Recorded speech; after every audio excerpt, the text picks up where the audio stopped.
This is my first paid job with my GH6 and I have thoughts. It was primarily video, but I did also take some photographs so you can see both sides of the GH6. Spoiler, at the very end of the day there were fire dancers, actual fire dancers, and I got some great photos and video of that, so stick around for that. My weapons of choice in terms of lenses are my 25mm f1.4 and my 35-100 longer lens on my Micro Four Thirds system, and on my full frame system I have the Sigma 85 f1.4 and also my stock lens, which is a 24-105. However, watching back this footage I didn't take the 85mm off all day. It really is that good. So let's go through the day. Let's start at bridal prep. Now I love me a dirty frame when I'm shooting videography. I love shooting through things. I love revealing from behind walls and doors, and I think it's a very pleasing effect. I shot primarily with my 25mm f1.4 on the GH6, and I also managed to get some photographs in the morning as well. It's a great experimentation sort of time because you do tend to have a little bit more time in the morning, and I thought I'd give the GH6 a whirl, and I'm very, very happy with the photography in the morning. The photos are very pleasing. It was good in the tricky light from the side lighting, and the morning went very well. We are off to a good start. Some good footage in the bag already. For my standard morning prep, if the room is big enough, I like to use my 85mm and my 25mm. I think stock lenses are good in a pinch if you have tricky rooms and you need to change focal lengths quickly, but I do think that sticking to primes gives you a consistent and more polished look.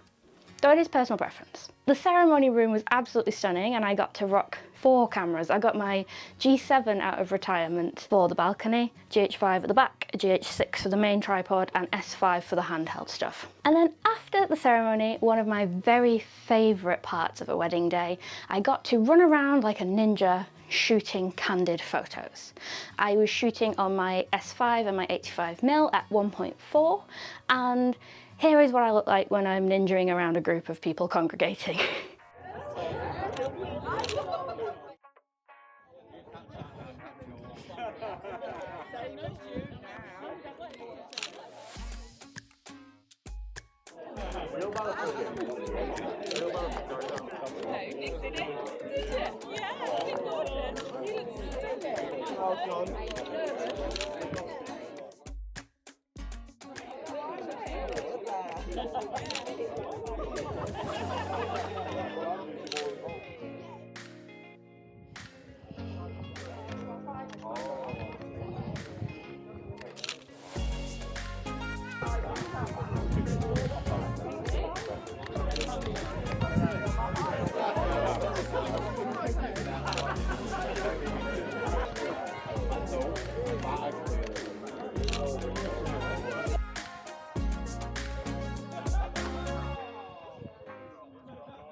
It's literally the most fun in the world, wandering around, listening for the laughter, seeing when people hug, picking people out through the crowd for interesting moments. And there's some of the very best photographs of the day for the couple because they get to see all the bits and bobs that they've missed while they're busy doing wedding stuff. Shortly after the candids session, we headed off with the couple for some portraits of the couple and some video of the couple. I shot on the GH6 with my 35-100 and I was using my Xeon Weebill S gimbal.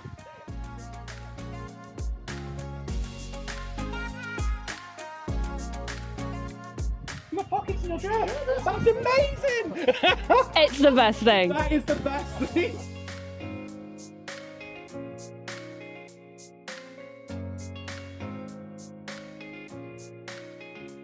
If I fall over because I've got my gimbal, then you can have a good laugh at me. It's a nice slow walk towards us, just taking your time, all the time in the world. Want to get a bit of the castle in?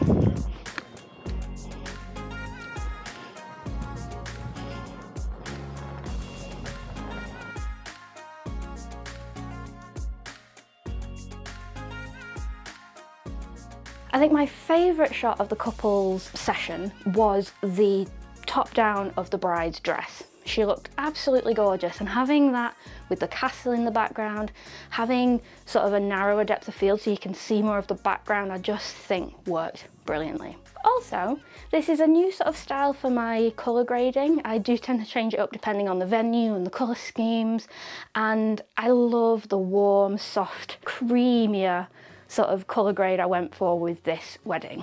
Another highlight for me was this mistake of a shot that actually made it into the final film when we were sort of shooting around the entrance to the venue, and we didn't realise we were holding up loads of people just around the corner, and this floodgate of people just went behind the couple, and the laughter on the bride's face I think is so genuine and beautiful.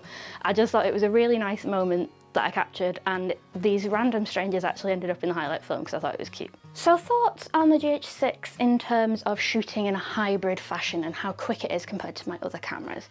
What I've enjoyed so much setting up my GH6 with is the C4 function.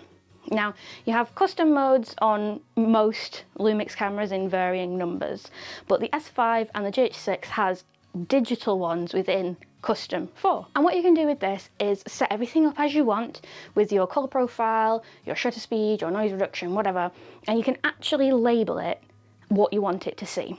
So here are my settings in my preset menu. I've got some open gate stuff, which is really handy. I've also got a high quality 24p and a lower quality 24p because I mean, it's still 10-bit, but if a ceremony or speeches goes on for like 40 minutes, I'm going to end up with like terabytes of footage. So I don't mind lowering the quality for those nuts and boltsy kind of moments. But then the creative moments, obviously I want the highest quality possible, which is why I have two 24p's in there. The majority of my sort of going around shooting candid stuff is always in 60p because I like to be able to slow it down a little bit.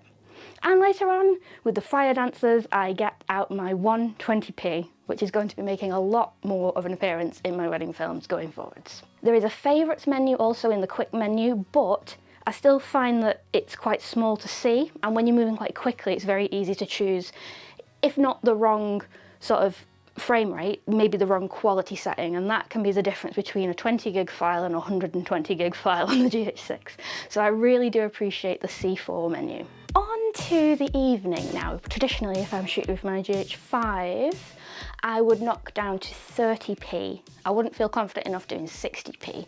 It gives me 80% slow-mo, so I can slow it down slightly, but there is something so magical about having the option to shoot in real time, slightly slow-mo, or 40% slow-mo with 60p.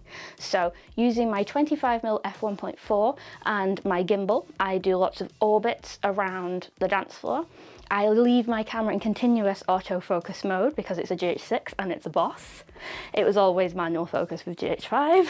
It picked on people and stuck on people. I didn't find it going anywhere I didn't want it to go. So I really like the evening footage. Just wandering around with my gimbal with my 25mm on just makes everyone look like a boss. Getting the parallax makes it look like it's a lot more livelier than it was, though it was quite lively to begin with, and it feels very much like you're in and amongst the action. I feel like if I had a longer focal length at this point, it would feel a little bit standoffish and a little bit creepy, but getting 25mm and getting into the action and literally walking as close to the dance floor and through the dance floor makes the footage very engaging and inclusive, and you know, there's stuff going on all around you, and it's a really nice vibrant way to end a film as it crescendos into the party.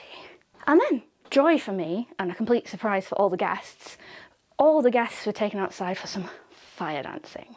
And this lady was so talented, and I don't know how it works, it all looks very dangerous.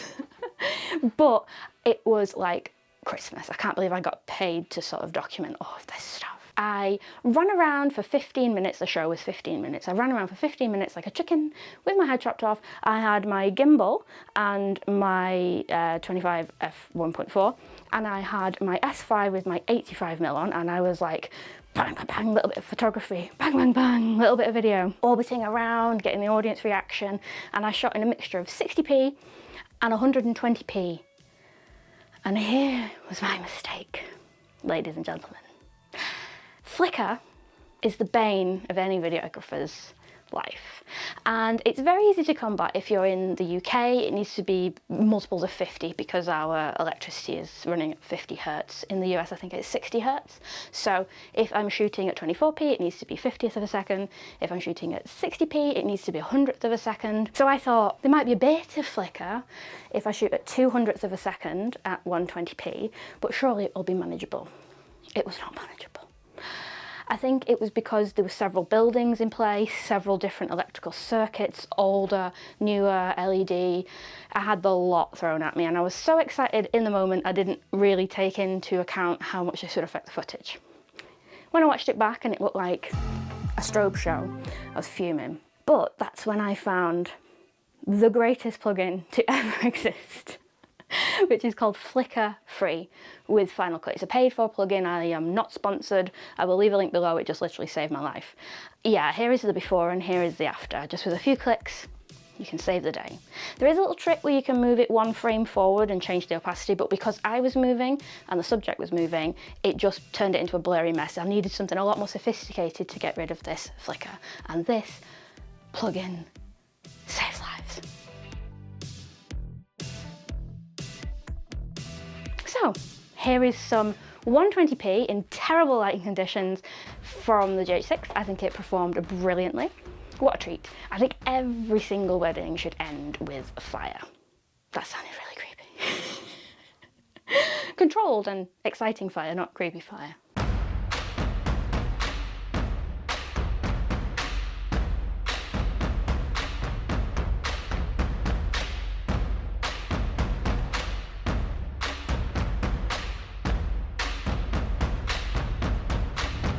So how did my GH6 do? I am in love with my S5 and my GH6 as a combo, the hashtag dream team. I'm confident with whichever one I pick up for whatever reason, whether I want a very dramatic shallow depth of field or I want a nice gimbal shot or I want, you know, whatever I need, I've got my bases covered. They'll both do photo and video brilliantly. And double bonus because they both take the same batteries as well. So I just rocked up with 6, count them, 6 batteries between my two cameras, and it was more than enough for the day. I will say, as I am speaking now on the 1.0 firmware on GH6, I think the S5 battery life is miles better, but the GH6 is by no means bad, and given sort of the quality of what it's recording at any given moment, it's kind of forgivable. And shout out to my fire dancing photo of the day on my Lumix S5 shot at 12,500 ISO because it's just showing off at this point. I think it turned out absolutely great. If you'd like to learn more about the GH6 for photography, I go through all of the main photography features in this comprehensive video, which you should totally watch next if you haven't already.